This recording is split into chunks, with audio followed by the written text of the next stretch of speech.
Tiga ada suara? Halo? Ada, Pak. Kedengaran ya? Ada. Oke. Tapi nggak ada suara, emang saya nggak bersuara. Saya share dulu. Saya share screen ini.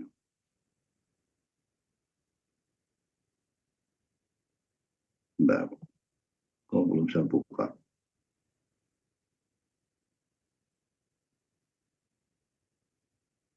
Bentar.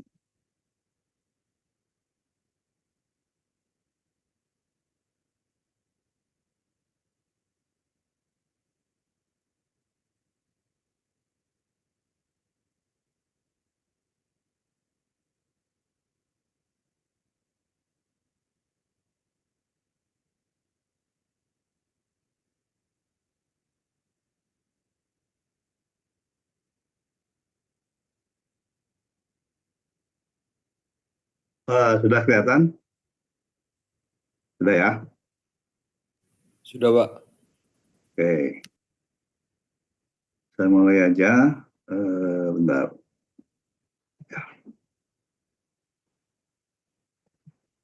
Ya.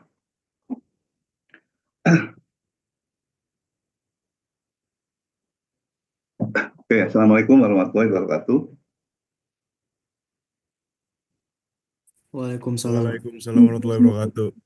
Mudah-mudahan suaranya cukup jelas ya. Saya diberi tugas oleh tim dosen ini mata kuliah mekanika teknik untuk memberikan materi ini ya, materi deformasi, dan saya kebagian dua kali pertemuan, jadi sekarang sama nanti habis lebaran ya. Tapi karena yang pertama ini kita lakukan dengan daring, nanti saya harapkan yang kedua mudah-mudahan bisa kita lakukan dengan luring ya. Oke, materi yang saya akan bawakan sebetulnya materi yang sudah pernah kalian dapat ya, yaitu di geologi struktur. Jadi sebagian besar sudah, terutama ini kelas A dan D saya lupa lagi. Dulu A dan D ini ada yang pernah yang strukturnya dengan saya nggak? Kelas apa? Kelas D ya? Kalau untuk kelas A, tektonika sama Bapak, Pak. Enggak, geologi struktur dulu. Kalau nggak salah kelas D ya? Ya Pak, kelas D dulu geologi struktur dengan Bapak. Oh ya, nah kalau kelas D mungkin ada beberapa slide yang mungkin ya slide yang saya pakai di struktur juga karena berbicara mengenai deformasi. Mudah-mudahan karena materinya adalah merupakan materi pengulangan, tidak akan membuat kalian bisa lebih paham dengan materi ini. Oke, kita mulai ya. Mudah-mudahan bisa kita selesaikan dalam waktu 1 jam. Sebetulnya kalau ada yang mau tanya, langsung aja tanya ya. Langsung angkat tangan atau langsung interupsi aja langsung, nggak usah nunggu saya memberikan ini. Jadi kata deformasi ini kalau menurut KBBI, ya, KBBI itu perubahan bentuk dari wujud yang baik menjadi yang wujud awal ya. Sebetulnya tidak harus kalau yang deformasi itu jadi dari tidak baik menjadi baik, tapi yang penting di situ ada perubahan bentuk, perubahan. Kalau dalam mekanika deformasi itu adalah transformasi sebuah benda dari kondisi semula ke kondisi yang terkini. Jadi ada perubahan bentuk ya. Ini mungkin kalian udah pada tahu lah ya. Dan makna dari kondisi itu dapat diartikan sebagai serangkaian posisi dari semua partikel yang ada dalam benda. Jadi tidak harus, bisa aja ada perubahan partikel, ya itu juga sudah mengalami deformasi ya. Kalau dalam geologi tentu batuan yang terdeformasi itu manifestasinya ya sudah mengalami pensesaran, sudah mengalami pengekaran, sudah terlipat, itu sudah terdeformasi. Sebuah deformasi itu selalu disebabkan oleh gaya, baik itu yang eksternal maupun yang internal ya. Gaya yang eksternal ya gaya gravitasi, gaya eksternal ya, dari luar. Gaya tektonik itu gaya dari luar. Kemudian yang dari dalam itu misalkan suatu benda yang memuai karena kena panas, nah itu adalah dari dalam, jadi perubahan temperatur. Eh, ya, ada yang disebut sebagai rigid body translation, rigid body deformation, ada yang non rigid body deformation. Jadi yang rigid body deformation itu eh, perubahan yang tidak menyangkut bentuk, ya, bentuknya awal di gambar yang kiri bawah ini, ya, bentuknya tetap tapi posisinya berubah. Ya. Jadi berpindah tempat pun sudah dikatakan sebagai sudah mengalami deformasi. Nah, yang mempengaruhi deformasi ini adalah tentu gaya, ya, gaya, atau kalau di dalam geologi kita sering menyebutnya itu tegasan, ya. Sedangkan tegasan itu sendiri merupakan gaya yang bekerja pada satu luasan tertentu atau stres, ya. Jadi kita tidak menyebutkan gaya tapi lebih menyebutkan nah, gaya ini atau stres tegasan ini dapat membuat suatu objek dapat mengalami perubahan bentuk atau volume. Perubahan bentuk atau volume ini disebut sebagai strain. Karena itu selalu ada pasangan stress dan strain. Stress itu penyebabnya, strain itu adalah hasilnya. Ya. Kalau batuan terkena stres, batuan terkena tegasan akan menjadi batuan itu terkena mengalami strain. Gambar yang kiri ini rigid body deformation, kalau yang kanan non rigid body deformation. Ini digambarkan yang sebelah yang biru ini tentunya berubah, ya, dari kotak menjadi jajaran genjang. Kalau yang ini dilasi, jadi perubahan bentuk, perubahan volume dari yang tadinya kecil menjadi besar. Nah, tegasan-tegasan yang membuat benda itu berubah itu ada dua. Kalian udah tahu ini, ya. Ada tegasan normal, ada tegasan geser atau normal stress dan shear stress.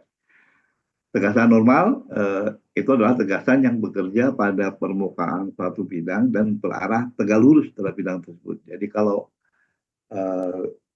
gaya yang tegasan yang bekerja pada misalkan lantai itu berarti kalau yang tegasan normalnya berarti berarah vertikal, ya.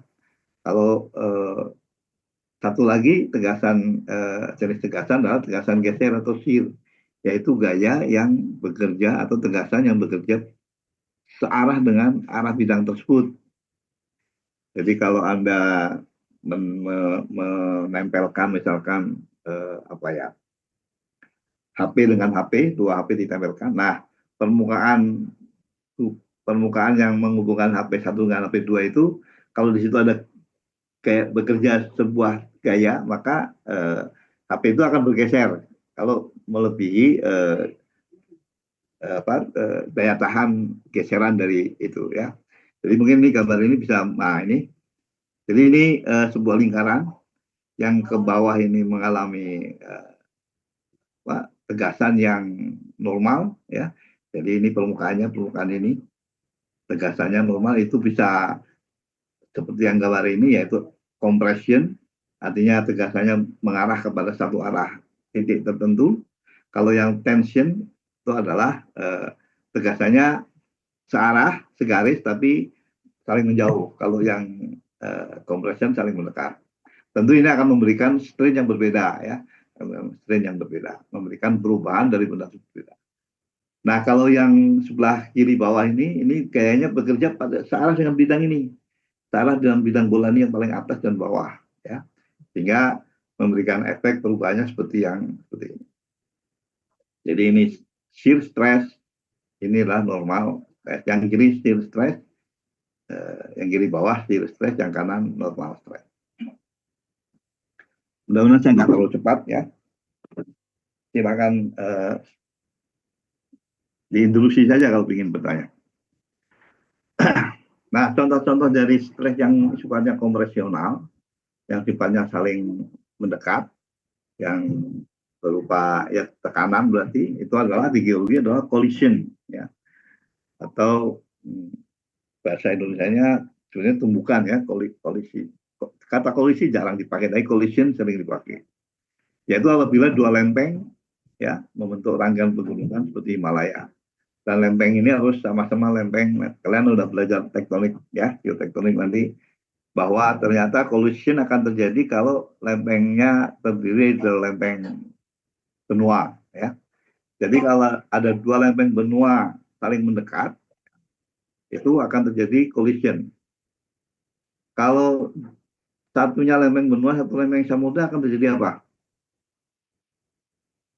Kalian bisa jawab di chat atau bisa Subduction, buka Pak. Subduksi, Pak. Subduction. apa? Subduction. Subduksi, ya. Jadi nanti kan akan belajar di tektonik lempeng bahwa kalau sama-sama kontinental akan terjadi collision. Kalau sama-sama samudra, ocean, akan terjadi apa? Jawab aja, salah nggak apa-apa. Kalau satunya lempeng samudra, satunya lempeng samudra juga ketemu, bertumbukan. Apa yang terjadi? Kolosional. Kolosional, tepat. Jadi kalau dua-duanya samudra yang akan terjadi sama dengan kalau lempeng benua ketemu lempeng samudra, jadi terjadi subduksi juga, ya, terjadi subduction. Jadi subduksi itu terjadi apabila salah satu dari lempeng itu adalah lempeng samudra. Baik lempeng samudra ketemu benua akan jadi subduction, baik lempeng samudra ketemu samudra juga akan terjadi subduction. Nah, nanti tipenya yang beda. Itu nanti kita singgung di itu. Tapi itu adalah contoh dari gaya yang kompresional. Kalau contohnya ya Himalaya itu adalah tumbukan lempeng Eurasia dengan lempeng India, ya. Sebelum terjadi tumbukan ya ada subduksi, kemudian makin mendekat dan menempel, dan akhirnya karena gayanya masih bekerja terus, tektoniknya masih bekerja terus, lempeng India masih mendesak ke utara, maka efeknya adalah terbentuknya pegunungan Himalaya, ya. Jadi yang tadinya mungkin subsurface, di bawah laut, sekarang pegunungan Himalaya itu tingginya udah 8 kilo, ya, 8.000 meter udah 80 meter. Itu terjadi karena sampai sekarang masih terbentuk tumbukan itu masih berlangsung. Kemudian contoh lain adalah kompresi dari batuan sedimen akan membuat batuan terlipat. Jadi batuan sedimen kalau terkena gaya kompresi ya bisa terlipat, yang kemudian airnya juga akan tersesarkan. Satu lagi impact event seperti jatuhnya meteorit. Nah, meteorit itu kalau jatuh dalam volume yang besar itu akan juga menimbulkan gaya yang sifatnya kompresional. Banyak fenomena-fenomena yang biasanya kalau kita melihat dulu ada geologis Indonesia yang kemudian pindah ke Malaysia, namanya Chia, ya, orang Cina, Chia HD. Sekarang sudah meninggal, ya, tapi dia pernah memetakan kenampakan yang berupa bentuknya sirkuler, bentuknya lingkaran, ya, yang itu ditenggarai sebagai akibat dari jatuhnya meteorit yang sangat besar. Mungkin bentuknya akan mirip dengan kalau kita melihat bekas kaldera juga kan melingkar, ya. Tapi ada beberapa, biasanya kalau kita lihat kaldera itu selalu dihubungkan dengan gunung api, dengan vulkano. Tapi kalau kita melihat fenomena yang morfologi berbentuk melingkar, tapi tidak ada tanda-tanda bahwa itu adalah berasal dari gunung api. Ya, ini menimbulkan pertanyaan apakah ini bukan berasal dari peristiwa lain seperti misalnya jatuhan meteorit dan sebagainya. Ya, itu contoh untuk kompresional. Nah, gambarnya ini, sebentar. Ini yang subduksi, ya, yang sudah gambarkan kiri atas, ya. Ini lempeng kontinental ketemu kontinental, ya. Jadi ya, dulunya gitu, ya. Sebelum subduksi ini ada penunjaman. Ini yang tebal ini kontinental, kemudian yang tipis ini oceanic, ya, samudra. Jadi ada lempeng-lempeng yang batas kontinental dan oceanicnya itu merupakan daerah yang tidak aktif, seperti ini namanya passive margin, ya. Nah, sebelum bagian ini ketemu yang bagian ini, ya, yang terjadi adalah subduksi. Makanya ini digambarkan sudah ketemu dan kemudian terjadi collision. Yang bawah ini yang tadi yang kedua, kalau batuan sedimen terkena kompresi menimbulkan terjadi lipatan.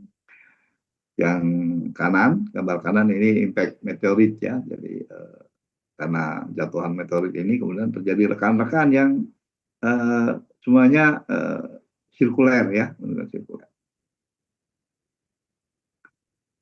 Kemudian contoh yang tensional ya, sama kalau kita ini kan ke lempeng adalah divergensi antara dua lempeng tektonik ya. Ini biasanya kalau divergensi itu ya awalnya bisa jadi awalnya adalah benua yang terpisah. Nah, ruang antara benua yang terpisah itu yang terbentuk adalah lempeng oseanik ya. Jadi biasanya kalau ada daerah divergen itu adalah antara oseanik dan oseanik. Contohnya ini yang di Rift Afrika Selatan, Afrika Timur ya, East African Rift Valley ini posisi sekarang itu sedang dalam benua itu sedang terpisah ya. Ini kan East African Rift ini nanti mungkin ada gambarnya, ada petanya. Letaknya di dekat Arab sana ya, dekat Mesir. Jadi kalau lihat peta nanti kalian bisa lihat, kalian kenal terusan Suez kan, terusan yang dibuka oleh direkayasa dibuka. Tapi sebetulnya kalau manusia cukup sabar, itu terusan itu akan terbuka sendiri karena memang akan terpisah ya. Kemudian nanti lihat gambarnya ada petanya, pergangan dan benefisan. Jadi kalau batuan sedimen terbentuk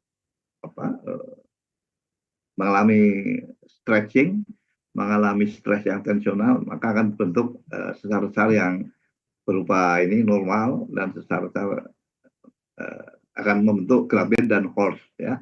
Graben itu bagian yang di bawah, horst itu bagian yang naik. Contoh lain adalah pendinginan dan pembukaan magma. Ini akan terbentuk apa yang kita sebut sebagai columnar join. Jadi join-join atau kekar-kekar yang berbentuk tiang. Pernah lihat nggak kalian? Ada yang pernah lihat columnar join? Lihat aslinya bukan foto ya. Ada yang lihat? Belum ada? Belum, Pak. Kalau kalian pernah ke ini, ke Gunung Padang yang di Cianjur, belum ya? Itu bagus sekali. Kolumnar joinnya tersusun dengan terlihat dengan sangat bagus. Kemudian kalau dulu sekarang mungkin udah gak kelihatan ya, udah lapuk atau udah di ini orang. Kalau kita ke Sumedang ya, dari Bandung nih, selepas Cadas Pangeran itu kalau ada tebing sebelah kanan itu ada bagian-bagian tebing yang memperlihatkan bentuk kolumnar join ya, karena itu lava biasanya. Kemudian kalau kalian ke Nagrek ya, Nagrek kalau kita ke Garut kan ada sebelum Nagrek itu ada jalan yang dipotong oleh lintasan kereta api ya. Nah sekitar situ kalau kita ke kanan kita akan bisa menemukan ini kolumnar join. Sangat bagus ya. Mungkin ada gambarnya nanti. Nah ini ya, ini dua lempeng yang saling menjauh ya. Ini lempengnya lempeng oseanik ya, namanya Mid Oceanic Ridge, disingkat MOR. Sering orang menyebutnya MOR ya, MOR. Nah, ini tempat di mana terbentuk lempeng yang baru ya, terbentuk lempeng-lempeng terbentuk baru sehingga mendorong lempeng yang terbentuk sebelumnya ke kiri dan ke kanan, sehingga lempeng ini makin membuka dan makin lebar. Ini yang kedua ya, terbentuk horst dan graben.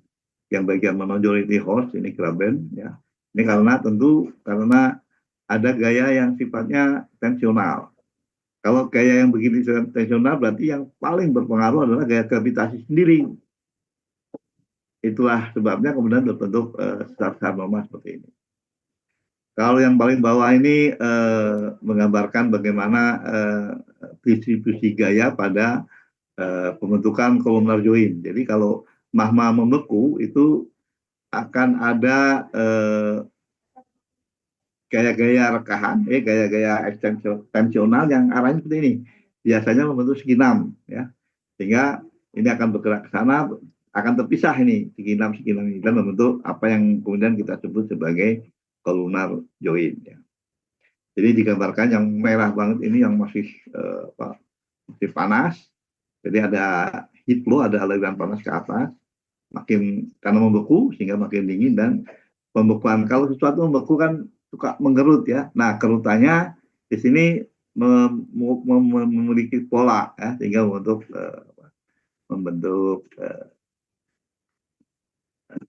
bentuk-bentuk kolumnar, bentuk-bentuk segi berapa heksagon ya, 6 heksagon.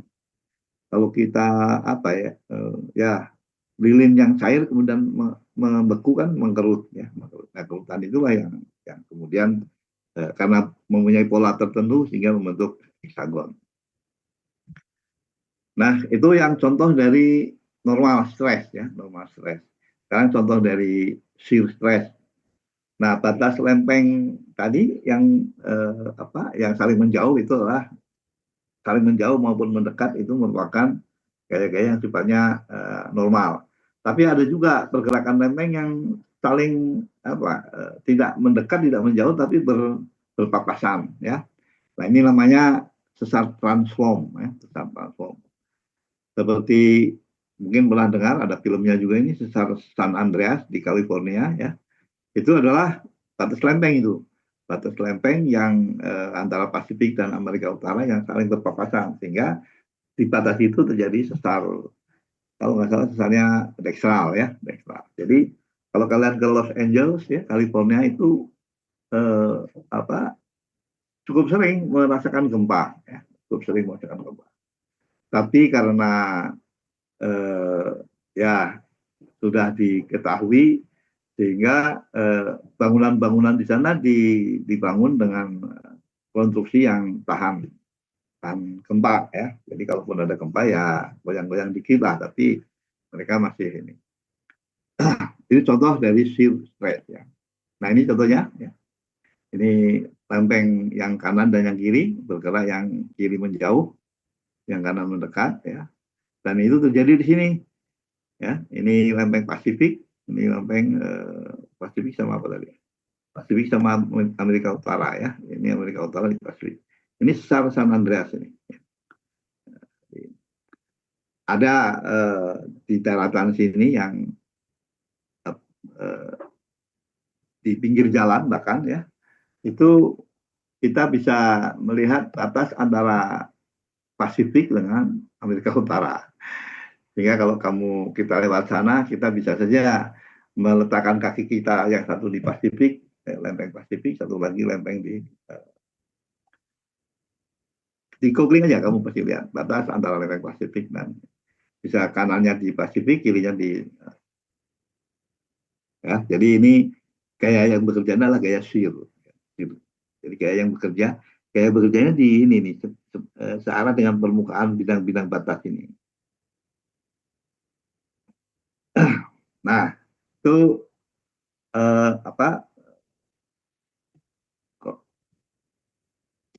shear stress.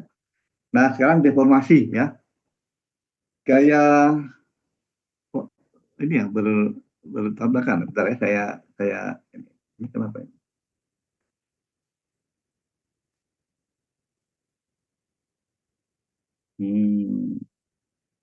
Bentar ya, saya koreksi dulu. Ini bertumpuk nih.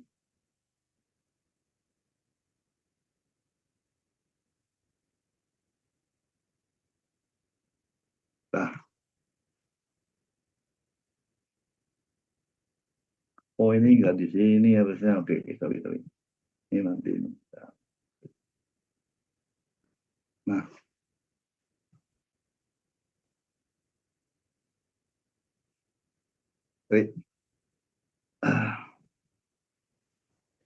gaya yang paling besar yang bekerja di bumi ini yang cuma dari dua sebetulnya ya, yaitu gaya gravitasi dan gaya tektonik. Gaya-gaya inilah yang kemudian menimbulkan deformasi pada batuan yang tercermin dengan adanya struktur baik itu sesar, kekar maupun lipatan. Ya. Nggak ada gaya yang sebesar mereka, nggak ada gaya yang besar gaya gravitasi, yang besar gaya tektonik. Jadi bukan dua gaya ini yang bekerja. Nah, mekanisme deformasi itu adalah apabila suatu batuan ada dua batuan itu mengalami deformasi, yaitu dengan mekanisme secara brittle maupun daktil. Ya. Brittle itu terjadi deformasi yang terjadi apabila batuan tersebut kehilangan kohesinya, ya. Kohesi itu gaya antar itu.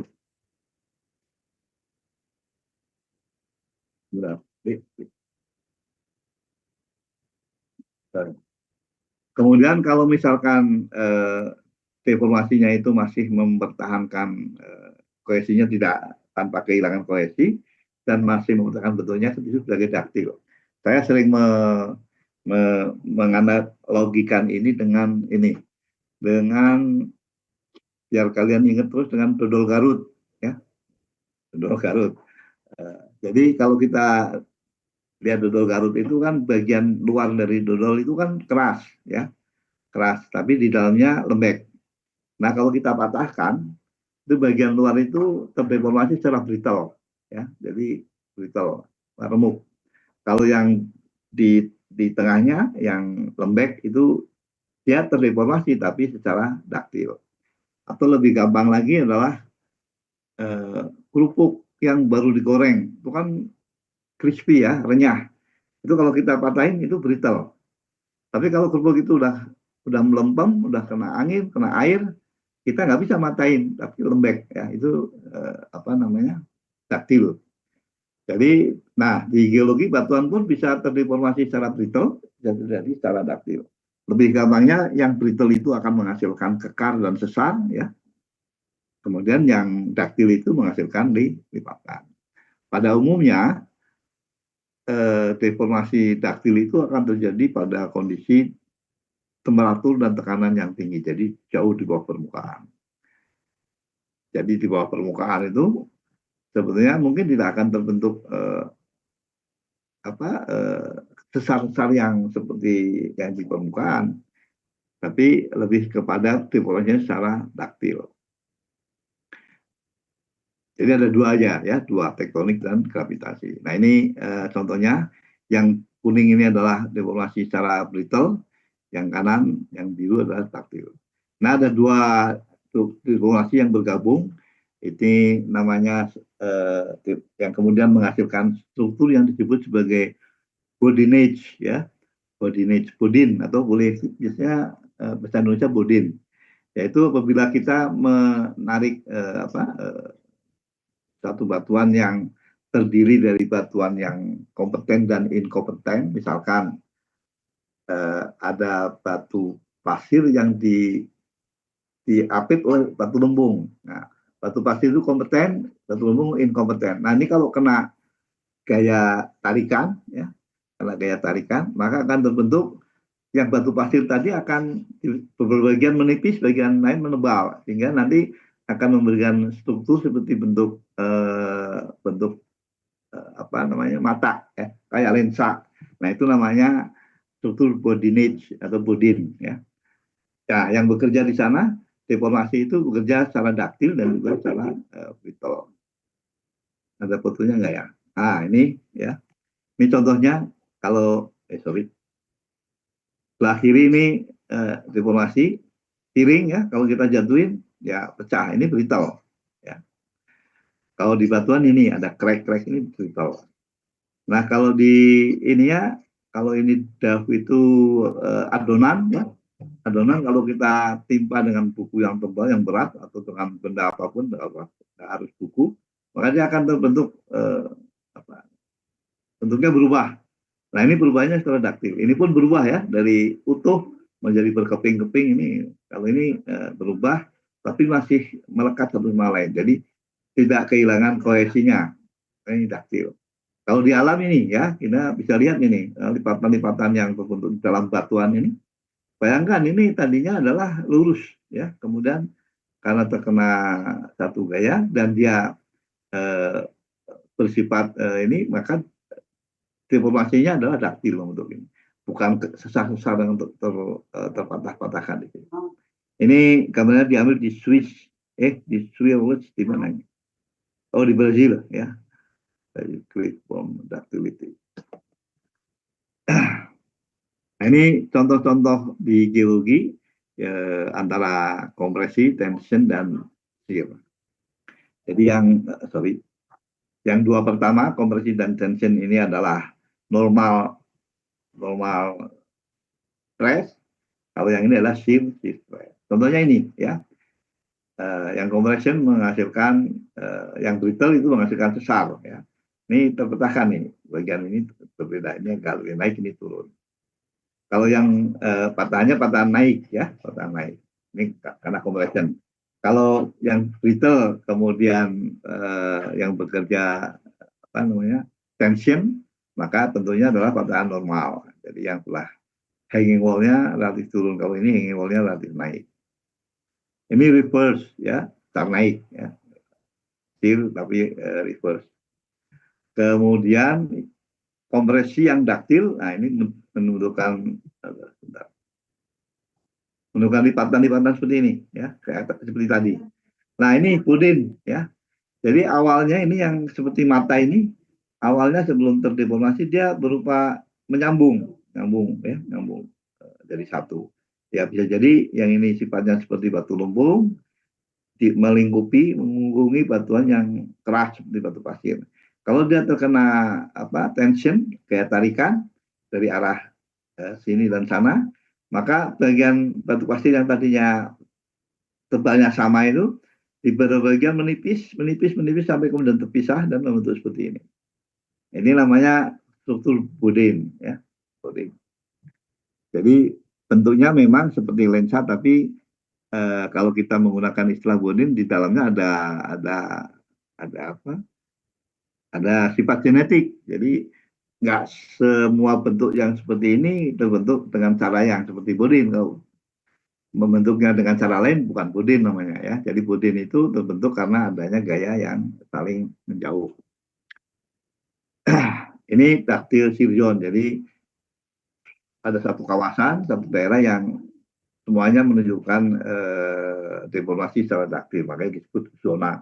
Jadi zona zona ductile ya.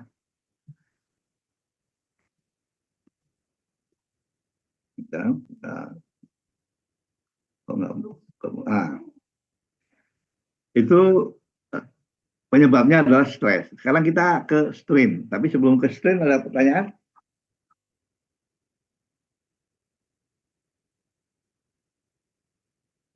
Nggak ada. Oke. Hasil dari stres itulah strain. Jadi kalau batuan itu berubah, ya itu namanya sudah terkena strain. Biasanya menghitungnya itu dibandingkan antara misalkan tadinya panjangnya 10 kemudian menjadi 8, maka perubahannya adalah 2, ya, 8/10. Diperbandingkan antara yang rasio antara yang sudah terdeformasi sama yang sebelum atau original dimension. Jadi dimensi sebelum terkena deformasi sama dimensi setelah mengalami deformasi. Jadi nggak ada satuannya ya, nggak ada satuannya. Nah, ada yang longitudinal, ada yang shear. Longitudinal itu yang jadi kalau longitudinal tidak merubah arah dari sebuah garis. Jadi kalau kita punya objek, ada garis di dalamnya, kemudian objek tersebut mengalami deformasi. Kalau garisnya tidak berubah arahnya, maka itu berarti deformasinya adalah longitudinal. Kalau berubah itu deformasinya berarti shear ya, shear deformation. Ini gambar ini mungkin lebih ini ya. Jadi ada dua deformasi itu. Tadi yang saya sebutkan ada yang rigid deformation, ada yang non rigid deformation. Yang rigid deformasi ini mempertahankan bentuknya. Bentuknya tetap, tapi dia berubahnya tempat ya. Jadi ini yang gambar ini dari sini berubah ke sini, berpindah tempat, itu sudah mengalami deformasi. Jadi kalau harusnya tempatnya ada di kamar A, kemudian kita temui di kamar B, berarti sudah terdeformasi. Demikian juga kalau dia mengalami rotasi, ya. Nah ini karena dia tidak merubah bentuk, maka disebutnya rigid body deformation. Strain-nya nggak ada strain karena setelah deformasi sama sebelum deformasi, ya setelah deformasi sama sebelum sama, nggak ada dibandingkan sama, ya. Jadi strain-nya nggak ada. Nah strain hanya ada jika benda tersebut mengalami non rigid deformation, ya. Yang satu itu adalah perubahan bentuk, ya, yang ini sebelah kiri yang bawah, dan yang kanan ini perubahan apa namanya? Bentar.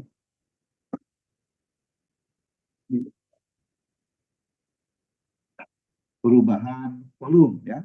Tadinya kecil, ya, yang dari gambar garis-garis ini menjadi yang besar, ya. Nah ini ada strain-nya ada, ya. Tadinya panjangnya segini menjadi segini, bisa dilihat sebetulnya. Ini pun demikian, beberapa dimensi berubah, ya. Kalau ini namanya distorsi, ya, distorsi. Kalau ini dilation. Nah, yang distorsi, yang perubahan bentuk ada dua, ya. Special case itu ada yang kita sebut sebagai simple shear, ada yang disebut sebagai pure shear, ya. Yang simple shear itu mudahnya begini, kalau dia simple shear, di dalamnya ada objek-objek yang terputar, ya. Ini awalnya seperti ini, kemudian pengalami deformasi menjadi seperti ini. Nah, garis ini berubah arahnya, ya. Garis-garis yang diagonal ini berputar ya. Nah, itu artinya ya simple shear. Kebalikannya kalau pure shear itu tidak, ya. Garis yang ini, ya, yang ini tetap arahnya tetap, hanya perubahan dimensinya berubah, ya. Jadi ini pure shear. Kalau yang ada mengandung perputaran adalah simple shear. Ada contoh-contohnya dalam geologi, ya, model-model struktur yang berubah terdeformasi secara simple shear, ada yang secara pure shear. Nah, deformasi pun bisa terjadi seragam atau tidak seragam, ya. Jadi kalau saya balik ke gambar ini, kalau saya punya gambar ini, deformasinya itu tidak sama, bagian kiri bawah sama kanan atas. Yang kanan atas terdeform lebih banyak yang ini. Nah, itu artinya deformasinya tidak homogen, ya, tidak seragam. Jadi ada yang homogeneous strain, ya. Kalau homogeneous strain berarti semuanya sama, perubahannya sama. Di bagian ini yang darinya 5 menjadi 10, tempat lain yang tadinya 5 juga 10. Ya, jadi strain-nya sama. Tapi kebanyakan justru kalau di geologi itu homogeneous strain. Jadi perubahannya tidak semua bagian itu sama. Homogeneous strain itu terjadi apabila dalam sistem tegasnya kalau sigma 1 sama dengan sigma 2 sama dengan sigma 3. Itu ininya pasti akan terbentuk strain-nya akan sama, ya. Contoh yang sistem tegasan yang sigma 1 sama dengan sigma 2 sama dengan sigma 3 itu adalah hydrostatic pressure, ya. Jadi kalau kita taruh benda di dalam air itu akan mengalami hydrostatic pressure, akan mengalami tekanan sesuai dengan tekanan hidrostatik. Atau kalau dia di bawah permukaan, di bawah bumi, maka yang pressure-nya adalah lithostatic, ya. Karena yang menimbulkan pressure-nya adalah litologi, jadi lithostatic pressure. Nah ini yang tadi, ya, yang homogeneous sama yang inhomogeneous, ya. Yang homogeneous ini, ya, ininya, ya, garis lurus tetap lurus, ya, paralel tetap paralel. Kalau lingkaran menjadi elips, ya, jadi lonjong. Ini dari ciri dari homogeneous strain. Tapi kalau yang inhomogeneous ini yang real geology itu bersikap seperti ini, ya. Jadi di sini ada sesat, di sana enggak. Berarti artinya kan inhomogeneous. Jadi deformasinya bervariasi dari satu tempat ke tempat yang lain.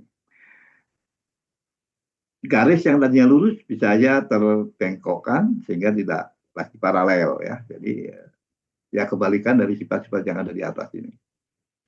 Geologi itu ya nggak ada yang homogeneous, ya. Hanya pada skala-skala tertentu kita biasanya menganalisis itu menganggap oh ini homogen, ya. Tapi pada batas-batas tertentu. Itu dalam rangka untuk membuat analisis itu tidak terlalu rumit. Ini contohnya ya, gambar yang atas ini tadinya kotak, kemudian berubah menjadi dari RS menjadi R arsen, S arsen. Ya. Jadi U ini US panjang menjadi pendek ya. Kalau ini yang tadi pendek menjadi tadinya panjang, tadinya pendek menjadi panjang ya, tadinya R to S. Kalau yang bawah tadinya RT ini, RT menjadi R arsen, T arsen jadi pendek. Ini shortening ada. Jadi pada berbagian mengalami ini, contohnya ini. US ini kan tadinya segini ya, tapi menjadi panjang. Tapi berbeda dengan RT ya, RT menjadi R arsen, T arsen lebih pendek ini ya. Jadi tempat ini tidak apa? Artinya tidak homogen. Di tempat lain memanjang, di tempat lain memendek ya. Oke. Nah, untuk menggambarkan kondisi strain itu di banyak tempat di suatu benda itu bisa kita buat strain ellipsoid ya. Kita namanya strain ellipsoid kalau 3 dimensi seperti ini. Jadi ada sumbu Z, ada sumbu X, sumbu Y. Contohnya ini benda awal ya, benda awal sphere, kemudian menjadi ellipsoid ya. Tadinya bola menjadi ellipsoid. Ini kayak tadinya bola menjadi bola apa ini? Bola baseball ya. Bola rugby ya, mungkin nggak tahu bola rugby. Tapi perubahannya berbeda-beda. Kita lihat yang sumbu Z ya. Tadinya kan L panjangnya. Tapi setelah deformasi panjangnya jadi segini ya. Jadi lebih panjang. Kemudian juga yang sumbu X ya. Tadinya segini menjadi lebih pendek. Nah, cara menghitung strain-nya adalah dibandingkan antara yang sudah berubah dengan yang masih utuh. Yang utuhnya kan R, yang searah sumbu X misalkan dari X dikurang R, jadi minus ya, minus. Artinya dia mengalami pemendekan. Tapi kalau yang sumbu Z lebih panjang Z-nya kan, dikurangi R plus ya. Kalau ini kan pendek dikurangi panjang jadi minus, ini Z dikurangi R. Jadi artinya kalau strain-nya itu minus berarti dia mengalami pemendekan. Kalau strain-nya plus itu berarti mengalami pemanjangan ya. Jadi kalau minus itu adalah extensionnya minus ya, berarti dia mengalami kompresi. Kalau yang ini ekstensinya plus berarti kan mengalami pemanjangan. Ya. Itu aja ininya. Kan gaya itu sebenarnya kalau dari salib sumbu itu titik nol ke kanan itu plus, ke kiri itu negatif. Ke kanan plus itu maksudnya compression, kalau yang negatif maksudnya extension. Oke, mudah-mudahan bisa ditangkap. Nanti kalau nggak ini pada saat kita ketemu luringnya ditanyakan. Nah ini sama ya, yang atas simbol sih sama dengan tadi. Jadi ada yang terputar ya, dari buruh dari lonjong. Kalau ini lonjong tapi ada garis-garis yang tetap sama ya. Kalau ini yang tadinya tegak lurus tetap tegak lurus. Di sini enggak, tadinya tegak lurus menjadi memiliki sudut tertentu ya. Yang atas simpel sir, yang ini pulsir. Contohnya di geologi ini sama ya. Ini simpel sir, makin ke kanan itu strain-nya makin gede ya, strain-nya makin besar. Ini strain-nya makin kecil. Cara ngitungnya ini pakai tangan dari A ya, hanya kan 0 ya. Ini juga sama, makin ke arah sini strain-nya makin besar. Nah ini contoh di geologi ya, mungkin pernah dengar model struktur Modian Hill sama model struktur Riedel ya, Riedel yang atas itu Riedel, yang bawah itu Modian Hill. Riedel itu menggunakan deformasi yang shear, simple shear. Kalau yang Modian Hill itu pure shear ya. Jadi kalau kita lihat yang Riedel ini, jadi ada yang terputar ya, ada pemutaran bendanya terrotasi. Tapi kalau yang ini enggak, yang pure shear itu enggak, tetap seperti itu. Ya. Mudah-mudahan kalian udah kenal ini ya, udah kenal Riedel sama pure shear. Nanti kalau enggak kita bahas pada saat kita ketemu luring. Kayaknya habis. Oh masih ada. Nah ini kalau kita plot sampai sini ada pertanyaan.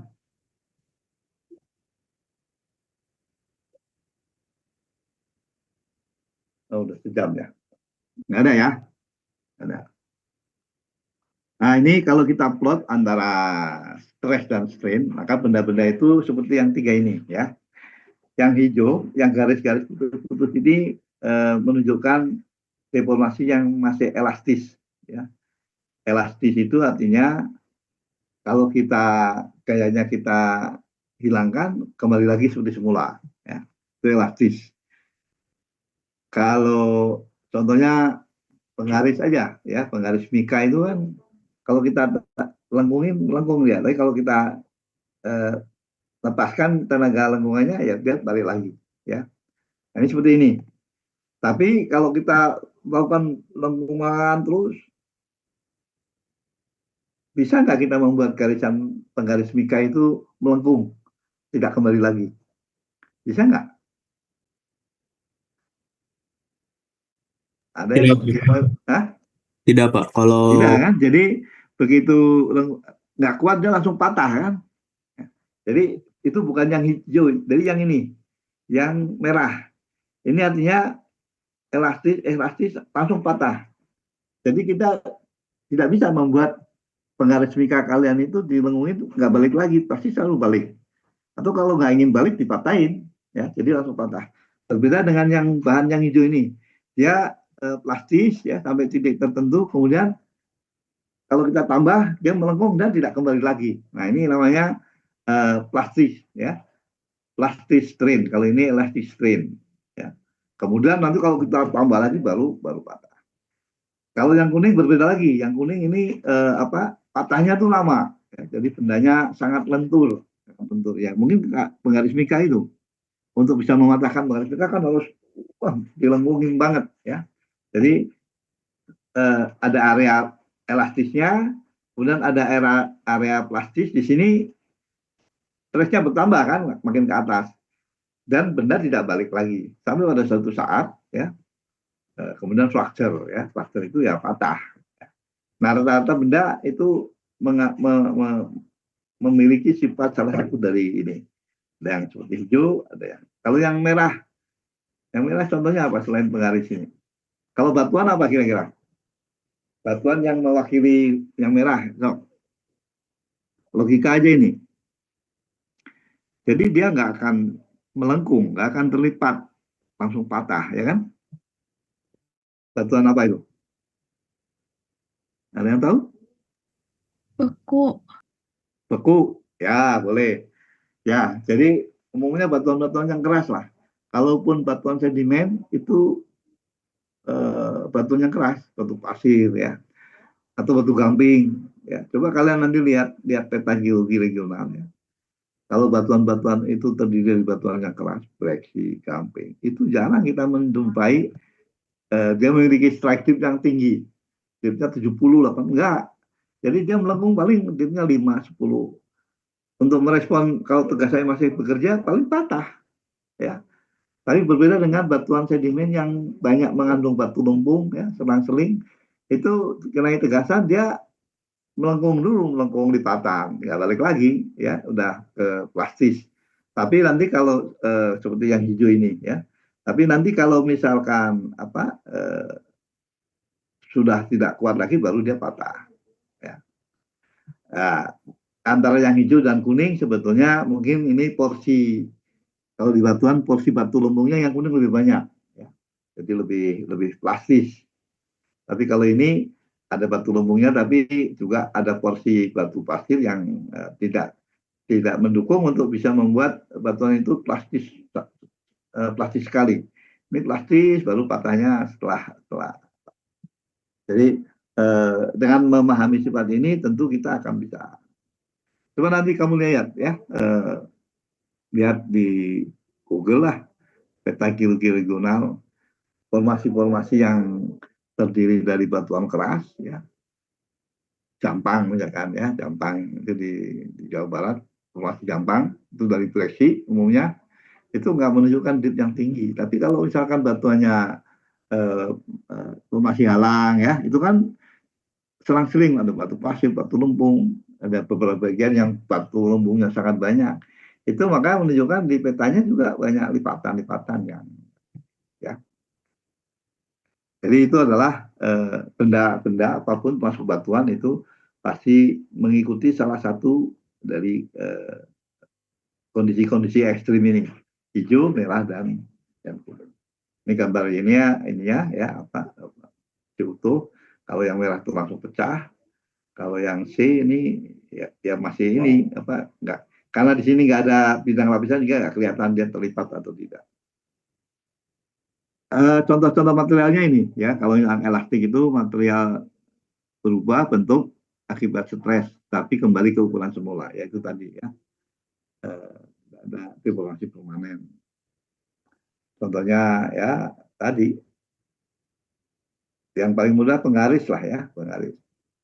Kita lengkungannya kita harus balik lagi dia. Kalau yang brittle ya mudah ini ya, kaca yang remuk. Yang daktil tanah liat. Ya. Kemudian yang viskus. Nah viskus ini berarti dia selalu berubah bentuk di bawah satu tekanan. Jadi bentuknya selalu berubah ya. Contohnya fluida ya, magma itu kalau di ini kan mengalir ya. Karena itu kalau yang plastis itu berubah secara permanen. Kayaknya habis. Oh enggak, sedikit lagi lah ya. Sudah 1 jam.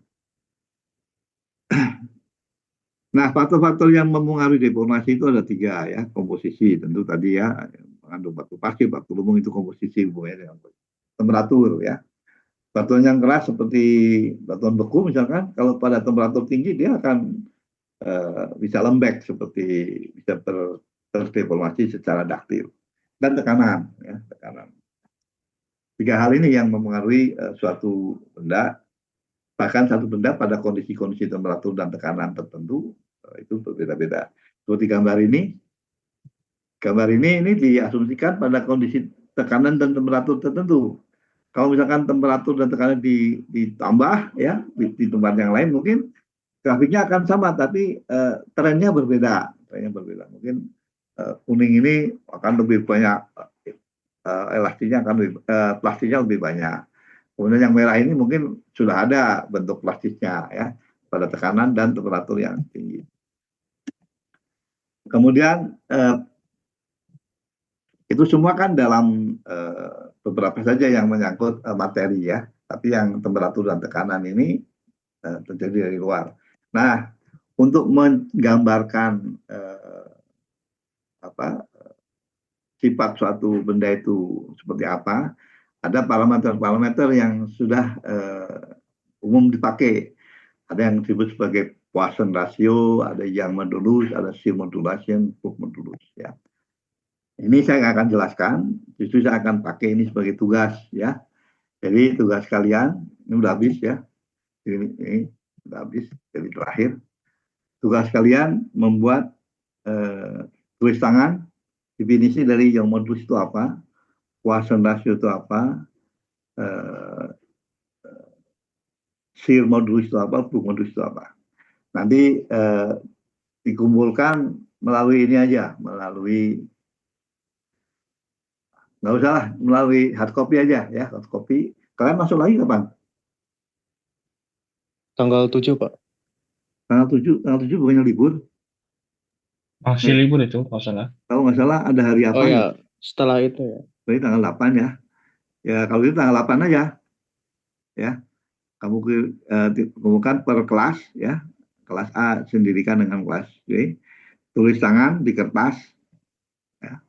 Kemudian nanti dikumpulkan di Pak Pipi ya. Ketua kelas kalian mengumpulkan ke ketua kelas mengumpulkan di Pak Pipi. Tanggal 8 hari Selasa April ya. Oke. Halo? Baik, Pak. Ya. Nanti ini bagian dari yang akan dipakai untuk ini nilai ya. Jadi ada kontribusi dari yang mengumpulkan tugasnya. Jadi saya ulangi, tugasnya adalah membuat definisi, gampang ini mah.